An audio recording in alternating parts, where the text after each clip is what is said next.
Kasako Media, tunaangazia maisha, tunaandika kesho.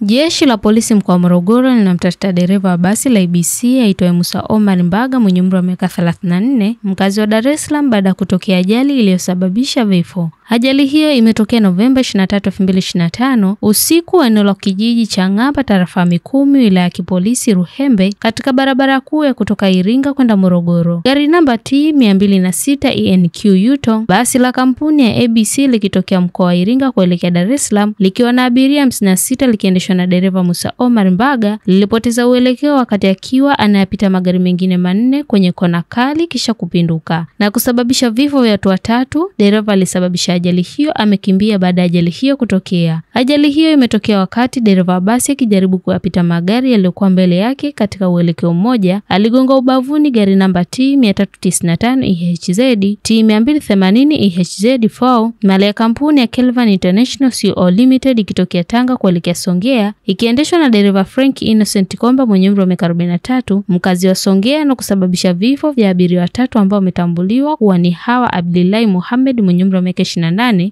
mkulima na mkazi wa Kigamboni Dar es Salaam, Shire Abdi Shiro mwenye umri wa miaka 4, mtoto na mkazi wa Kigamboni, na Violet Mwijembe mwenye umri wa miaka 22 kwa 25, mkazi wa Mbeya. Dereva basi baada ya tukio la ajali amekimbia. Aidha, abiria 5 wamepata majeraha kwenye miili yao na wanaendelea na matibabu katika hospitali ya St. Kizito Mikumi. Maiti zote zimehifadhiwa kituo cha afya Kidodi. Uchunguzi wa awali katika eneo la ajali umebaini kuwa chanzo cha ajali hiyo ni kuendesha basi kwa njia hatari bila kuzingatia alama za michoro barabarani, kiasi cha kulazimisha kupita magari yaliyopo mbele yake kwenye kona kali bila kuchukua tahadhari ya uwepo wa magari mengine yanayotumia upande wa pili wa barabara. Nikusihi mtazamaji wa Kasako Media, kwa update zaidi unaweza kutufuatilia kupitia mitandao mbalimbali ya kijamii ambapo Instagram na Facebook ni Kasako Media.